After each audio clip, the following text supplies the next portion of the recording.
Y el paquete globular, la indicación principal es en anemias.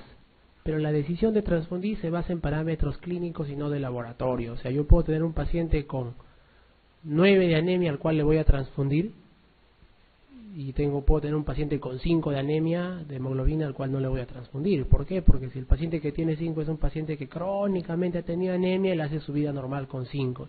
No tengo que transfundirle, sino mejorar la causa de la anemia, ¿no? El otro puede ser que esté sangrando activamente y ha caído desde 14 hasta 9 su hemoglobina, entonces ahí voy pensando en transfundirle, ¿no? Eso depende del cuadro clínico. Y hay diferentes variaciones para transfundir glóbulos rojos. Por ejemplo, los glóbulos rojos leucorreducidos, ¿qué son? Cuando hablamos de glóbulos rojos leucorreducidos, estamos diciendo que se elimina el 99.9% de los leucocitos de esa bolsa. Sirve para mitigar reacciones febriles no hemolíticas, la sensibilización HLA, que era lo que no queríamos en los que iban a recibir trasplante de médula. Sirve para mitigar también desarrollo de anticuerpos antiplaquetarios, ¿no? ¿Se indica en qué? En pacientes crónicamente transfundidos. ¿Por qué? Porque los crónicamente transfundidos ya reaccionan ante cualquier sangre. Tú le pones y lo hemolizan cualquier sangre. Entonces se indica ante pacientes crónicamente transfundidos. Receptores potenciales de trasplantes para reducir sensibilización HLA. Reacciones transfuncionales no hemolíticas previas, o sea, reacciones alérgicas transfusionales, ¿no? Severas, por ejemplo, el paciente que ha hecho una anafilaxia, cosas así. Otro tipo de glóbulos rojos son los lavados. Los glóbulos rojos lavados, ¿cómo se obtienen? La unidad de sangre puede ser lavada con solución salina isotónica inmediatamente antes de la infusión para eliminar las proteínas presentes en el plasma residual. ¿En qué se indican los glóbulos rojos lavados? Se recomienda en pacientes con reacciones alérgicas severas o recurrentes asociadas con transfusiones, ¿no? Y se indica en pacientes con deficiencia de inmunoglobulina A. ¿Por qué? Dice, cuando no hay disponibles donantes de estas deficiencias, ¿no? O sea, cuando no hay pacientes donantes que también tengan deficiencia de IgA y le vamos a transfundir a un paciente con deficiencia de IgA, se suele usar glóbulos rojos lavados, ¿no? Porque estos pacientes, dice, pueden tener anticuerpos anti-IgA circulando que va a reaccionar contra la IgA del donante si no lo lavo. Y también se indica en pacientes con anemia hemolítica autoinmune complemento dependiente, para prevenir la infusión de complemento, para prevenir que yo le esté dando complemento o factores del complemento al paciente. Muy bien, pregunta. Sobre las transfusiones de hematíes, indique la correcta. A. ¿Deben transfundirse hematíes lavados a pacientes politransfundidos? ¿No? En politransfundidos eran leucorreducidos, ¿no? B. ¿Deben transfundirse hematíes lavados en caso de edema agudo de pulmón no cardiogénico post-transfusional previo? No, ¿no? El edema de pulmón que se desarrolla después de la transfusión se debe al volumen de sangre transfundido, no tanto a las células ni al sistema inmune. C. ¿Deben transfundirse hematíes lavados en pacientes con déficit de IgA? Sí, no debe ser una indicación en pacientes con deficiencia de inmunoglobulina A. D. ¿Deben transfundirse hematíes lavados en caso de grupos sanguíneos raros? No, eso no es una indicación, ¿no? O E. ¿Deben transfundirse hematíes lavados en caso de hemólisis tardías por transfusiones previas? Tampoco es la causa, la correcta es la C. Complicaciones transfusionales tenemos, en caso de transfusiones masivas, ya dijimos la coagulopatía, o sea, ese cuadro que se desarrolla porque le ponemos muchos paquetes globulares junto con los anticoagulantes que tienen dentro, ¿no? Para evitar esto hay que darle plasma fresco congelado. Es lo mismo de la toxicidad por citrato, ¿no? Baja el calcio acá. Hipercalemia o hipocalemia, ¿no? Dependiendo. O hipotermia también puede ser una complicación transfusional. ¿Por qué hipotermia? Pacientes que le transfunden muy rápidamente muchos paquetes, ¿no? Se recomienda entibiar los paquetes o pasarles, hay unos aparatos que pueden entibiar la sangre mientras va pasando, ¿no? Y las reacciones inmunológicas pueden ser reacciones febriles no hemolíticas, hemolíticas agudas, hemolíticas tardías, anafilácticas, que son raros, urticariales, más frecuentes, y más rara la enfermedad injerto contra huésped. Y también pueden haber complicaciones infecciosas, ¿no? Vamos a ver. Una de las siguientes no es una complicación post-transfusional, no es, dice. Hay hipotermia, sí puede ser complicación, ¿no? Hipercalcemia, enfermedad de injerto contra huésped, también. Anafilaxia, también. Hipercalemia, también, ¿no? Porque le estamos pasando, en el caso de glóbulos rojos, bastantes glóbulos rojos que tienen potasio por dentro. La respuesta es la hipercalcemia. Usualmente suelen dar hipocalcemia. El citrato que está en los paquetes globulares suele disminuir el calcio más bien de la sangre. Muy bien. Entonces, ¿qué son las reacciones hemolíticas agudas? Hay reacciones hemolíticas agudas y tardías. Las agudas, dice, es el resultado de destrucción de los leucocitos transfundidos por anticuerpos preformados en el donante, de glóbulos rojos, acá ya, el resultado de destrucción de hematíes transfundidos por anticuerpos preformados en el donante. Usualmente se deben a incompatibilidad ABO. Miren, las complicaciones de hemólisis aguda se deben a incompatibilidad ABO frecuentemente, de los grupos ABO. Y la triada clásica, ¿cuál es? Fiebre, dolor en flancos, hacia el lado anterior, y orina roja o marrón. La orina roja o marrón se ve más raramente. Sin embargo, la fiebre y escalofríos pueden ser la única manifestación. Pueden ser tan severos dando origen a shock, insuficiencia renal aguda por necrosis tubular y coagulación intravascular diseminada. O sea, puede haber tanta hemólisis que la hemoglobina libre precipita en los túbulos renales y puede dar insuficiencia renal por necrosis tubular, ¿no? Y por propia, la hemoglobina también es tóxica para los túbulos renales y para el parénquima renal. Muy bien, entonces es por incompatibilidad ABO. Las reacciones hemolíticas tardías, en cambio, se deben a la reexposición a un antígeno celular extraño previamente expuesto, ¿no? El anticuerpo frecuentemente es de otro sistema, del RH sobre todo, o sistemas pequeños como el KIT, DAFI, ¿no? Estos causados por los anticuerpos irregulares, ¿no? Se ven generalmente esas complicaciones 1 a 10 días luego de la transfusión, o sea, es mucho más lenta, por eso es tardía. Y la hemólisis es gradual, menos severa. Puede haber fiebre moderada, caída del hematocrito, aumento moderado de, no sé, esferocitosis, CUMS directo positivo puede haber. Pregunta: sobre las complicaciones hemolíticas de las transfusiones señale la falsa. Dice: hemólisis inmediata, incompatibilidad ABO. ¿Está bien? ¿La hemólisis inmediata se da por incompatibilidad ABO? Sí, ¿no? Sí. Hemólisis tardía, incompatibilidad RH, KIT, DAFI. Sí, ¿no? Se da esta es la causa de la hemólisis tardía. C. Hemólisis tardía da, dice, aumento de la hemoglobina libre y hemoglobinuria. No suele dar, ¿no? Esto suele dar más la hemólisis inmediata. T. Hemólisis inmediata es intravascular. E. Hemólisis inmediata, dolor lumbar y en el lugar de infusión de la sangre, insuficiencia renal también, ¿no? La falsa están pidiendo, ¿no? Esto es cierto, esto es cierto. Hemólisis tardía, dice, aumento y hemoglobinuria. Con dudas, ¿no? La D, hemólisis inmediata, es intravascular. Eso sí es cierto, la inmediata. Y la hemólisis inmediata da dolor lumbar y en el lugar de infusión de la sangre, además de insuficiencia renal. El dolor es en flancos, ¿no? Y puede dar insuficiencia renal. ¿Cuál es la falsa? Es la C. Dice, una hemólisis tardía da aumento de la hemólisis libre y hemoglobinuria. Sí, no, la hemólisis inmediata dijimos que puede dar insuficiencia renal, coagulación intravascular diseminada y insuficiencia por necrosis tubular aguda. Bueno, otra complicación transfusional más rara es la enfermedad de injerto contra huésped. Es rara pero fatal, dice, ¿no? Debido a linfocitos inmunocompetentes, o sea, linfocitos enteros que funcionan bien, que vienen en la sangre del donante y reaccionan contra los blancos tisulares del receptor inmunocompatible.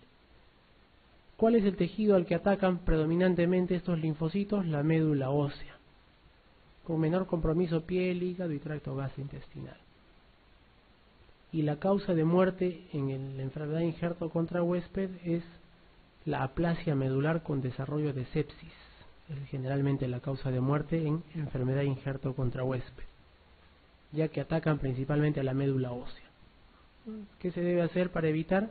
Se debe realizar la irradiación profiláctica de todos los componentes sanguíneos celulares en pacientes de riesgo, los que van a recibir transfusión. Hay que irradiar los glóbulos rojos, ¿no? Acá se le tiene que dar glóbulos rojos irradiados. Pregunta: ¿cuál de los siguientes métodos emplearía para prevenir la enfermedad de injerto contra huésped asociada a transfusión en un paciente que va a ser sometido a trasplante de médula ósea? ¿Cuál? Leucoféresis, plasmaféresis, filtración, irradiación gamma o autodonación. Irradiación gamma, ¿no? Dijimos que hay que irradiar todos los componentes celulares, ¿no?, en un paciente para prevenir la enfermedad de injerto contra huésped. 40. La viabilidad de los concentrados de plaquetas es de hasta cuántos días. O sea, ¿cuántos días están viables para poder transfundir las plaquetas en banco de sangre? 5 días. A veces es curioso porque en hospitales grandes como el INEM, el Revaliati, por ejemplo, eliminan paquetes de plaquetas, ¿no? Dicen, no, ya se pasó de los 5 días, lo botan a la basura. Y en hospitales pequeños a veces necesitan plaquetas y no hay de dónde sacar, ¿no? El tiempo corto de esto es relevante. Eso se podría mejorar creando un solo banco de sangre grandazo en Lima, por ejemplo, ¿no? Que concentre todo. Muy bien. 41. Sobre la administración de plasma fresco congelado en una de las siguientes situaciones no está indicada: fallo hepático, coagulación intravascular diseminada. ¿En cuál no se debe dar, dice plasma, o no está indicado el plasma fresco, ¿no? Dijimos en coagulación sí se da, ¿no? En fallo hepático se puede dar. Sobredosificación por acenocumarol en pacientes con gingivorragia, o sea, sobredosificación de warfarina en pacientes con hemorragias. Cirrótico sangrante e inestable hemodinámicamente. En cirrótico sí se da, que está sangrando, ¿no? Porque por lo general tienen deficiencia de factores de coagulación dependientes de vitamina K. Sobredosificación por warfarina en pacientes con hematoma de la vaina de los rectos e hipotensión. Claro, es un sangrado grave, ¿no? ¿En cuál de estos no estaría indicado? En la C, en la que nos sobredosificamos por warfarina, pero solo tenemos gingivorragia, ¿no? En todos los demás está perfectamente indicado. En la C, ¿qué se hace? Si el paciente está sobreanticoagulado y tiene solo gingivorragia, no hemorragias graves, se quita la warfarina y se da vitamina K, altas dosis, ¿no? 42. En una de las siguientes enfermedades no emplearía crioprecipitados. ¿En cuál no? A ver, en déficit de factor 13, enfermedad de von Willebrand. En von Willebrand sí, ¿no? Ahí el crioprecipitado tiene factor de von Willebrand. En coagulación intravascular diseminada también, ¿no? En hipofibrinogenemia también, pues sabemos que el crioprecipitado tiene fibrinógeno. En déficit de factor 7, ¿no? En déficit de factor 13 se puede dar también. En déficit de factor 7, ¿qué se da en déficit de factor 7? Plasma fresco, ¿no?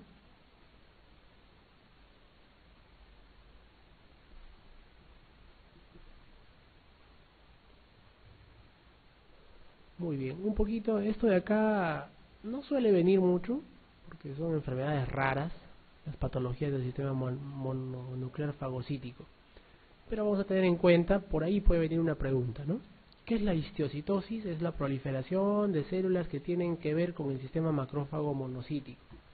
O sea, proliferan las células presentadoras de antígeno, como las células de Langerhans de la piel y pulmones. O sea, los macrófagos, por así decirlo, los macrófagos especializados proliferan. Y esta reacción se le llama histiocytosis. Aquí están los sistemas síndromes histiocytíticos, son un montón y son enfermedades muy raras, ¿no? Enfermedad hemofagocítica secundaria, enfermedad Rosay-Dorfman, síndromes hemofagocíticos, histiocytosis de células de Langerhans, etcétera, ¿no? Esta es una clasificación. Pueden clasificarse en dos grupos: síndromes de comportamiento biológico variado o síndromes malignos, ¿no? Algunas leucemias, algunos tumores sarcoma monocíticos, histiocíticos, etcétera. Más o menos esto es lo mismo. Los síndromes histiocíticos pueden ser histiocitosis de células de Langerhans. A esto se le llamaba antes histiocitosis X. Por ahí todavía van a encontrar en la literatura histiocitosis X, se refiere a la proliferación de células de Langerhans, que pueden ser de estos tres tipos: granuloma eosinófilo, enfermedad de Hans-Schüller-Christian o enfermedad de Letter-Swine. Y sus nuevos nombres están aquí en paréntesis: histiocitosis de células de Langerhans crónica focal para eosinofílico, Hans-Schüller-Christian crónico diseminada y Letter-Swine aguda diseminada. También tenemos el síndrome hemofagocítico reactivo, linfohistiocitosis hemofagocítica familiar, histiocitosis maligna, los reticulosis medular histiocítica de Scott-Smith. Raros son estas enfermedades, ¿no? Y las histiocitosis acumulativas, en la cual el problema es que se van a acumular sustancias de degradación, como la enfermedad de Gaucher, Niemann-Pick y síndrome histiocítico azul marino. Estos no son tanto proliferación de células, sino acumulación de sustancias dentro de los histiocitos. Vamos a ver, dentro de los síndromes histiocíticos no se incluye granuloma eosinófilo, por ahí está mencionado, ¿no? Sarcoma granulocítico no hemos mencionado, linfoma histiocítico sí, Rosai-Dorfman también, ¿no? Entonces el que no se incluye es el sarcoma granulocítico. Como les digo, las preguntas son muy raras que entren, ¿no? Pero por ahí puede venir alguna para distraer. Hay que saber lo básico nomás. En lo referente a los síndromes hemofagocíticos, es cierto que cursan clínicamente con ¿qué? Hepatoesplenomegalia es una forma de presentación, ¿no? Porque tanto en el hígado como en el vaso hay bastantes macrófagos especializados. Pancitopenia también, y pueden cursar con afectación cutánea en el caso de en las afectaciones de células de Langerhans. Entonces todas son ciertas. Pueden cursar clínicamente con estos tres. Bueno, algunas enfermedades que pueden preguntar: la enfermedad de Gaucher, por ejemplo, una rara enfermedad autosómica recesiva. Hay déficit de esta enzima, glucosilceramidasa, interviene en la degradación lisosómica de glucolípidos, dice, ¿no? Y lo que pasa es que se acumula glucocerebrósidos insolubles en los lisosomas de los macrófagos. Hay tres tipos. El tipo 1, que es el 99% de la enfermedad de Gaucher, que de por sí es rara, cursa sin trastornos neurológicos, y los tipos 2 y 3 tienen que saber que causan enfermedades neurológicas. Esa es la distinción nada más, ¿no? Lo que tienen que saber de Gaucher: es una enfermedad por depósitos de sustancias extrañas en las enzimas, en los lisosomas, y que tiene tres tipos, siendo el tipo 1 el que no tiene trastornos neurológicos y es el más frecuente. El 2 y 3 traen trastornos neurológicos y son menos frecuentes. Pueden preguntar así: dentro de la enfermedad de Gaucher, incluida dentro de las histiocitosis acumulativas, ¿qué forma no afecta al sistema nervioso central? Entonces ustedes ya saben que la que no afecta al sistema nervioso central es la tipo 1, que es la más frecuente. De este tipo nomás suelen preguntar, ¿ya? Tesaurimosis es una palabra que ya está cayendo en desuso, pero es un término genérico, dice, que designa enfermedades que se caracterizan por acumulación patológica de sustancias endógenas o exógenas en los tejidos, sobre todo en los lisosomas, producido por déficit enzimático, como la enfermedad de Gaucher, por ejemplo, ¿no? Las más frecuentes son las que acumulan glucógeno y cistina. 46. Las tesaurismosis se caracterizan por: A. Cursan con hepatoesplenomegalia y citopenias periféricas, así cursan. Es frecuente la afectación ósea y del sistema nervioso central, me preguntan. La mayoría se transmite de forma autosómica dominante, y A y B son correctas, ¿no? La respuesta es que cursan con hepatoesplenomegalia y citopenias, y es frecuente la afectación ósea y del sistema nervioso central. Eso es más raro todavía. Y bueno, un poquito vamos a ver la enfermedad de Hans-Schüller-Christian. Es una histiocitosis de células de Langerhans, como la mayoría de los que habíamos visto, y tiene una triada clásica que se da en el 10% de los pacientes: exoftalmos, ojos hacia afuera, ¿no? Lesiones óseas líticas, especialmente en cráneo, como ven en esta fotografía, y diabetes insípida. Esa es la triada clásica, ¿no? Exoftalmos, lesiones líticas en cráneo y diabetes insípida. Cursa también con citopenias periféricas, hepatoesplenomegalia, como la mayoría de estas enfermedades, hasta en el 30% de pacientes, y adenopatías en el 50% de pacientes, ¿no? Se afecta el eje hipotálamo hipófisis y causa diabetes insípida. Muy bien. Pregunta: un niño de 4 años ingresado por fiebre y dolor abdominal presenta la exploración física exoftalmos izquierdo y hepatoesplenomegalia dolorosa. En la analítica realizada destacan hemoglobina baja, leucocitos bajos también en 2000, 60.000 plaquetas también bajas y sodio alto. Sodio alto probablemente porque pierde agua, ¿no? Una diabetes insípida. ¿Cuál es el diagnóstico más probable? La que hemos visto, enfermedad de Hans-Schüller-Christian, ¿no?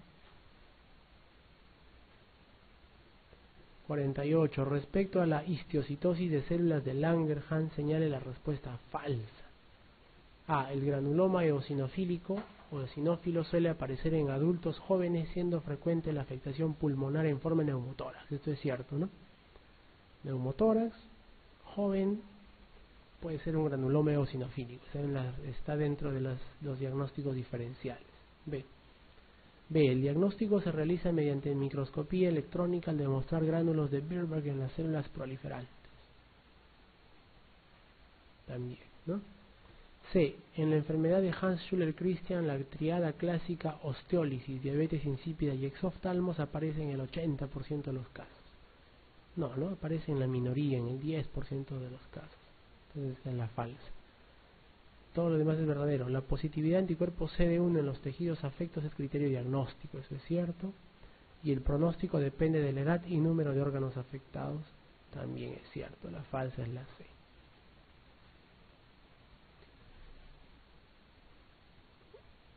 49. Respecto al tratamiento de la histiocitosis de células de Langerhans, dice, la poliquimioterapia se indicada en los casos de afectación sistémica.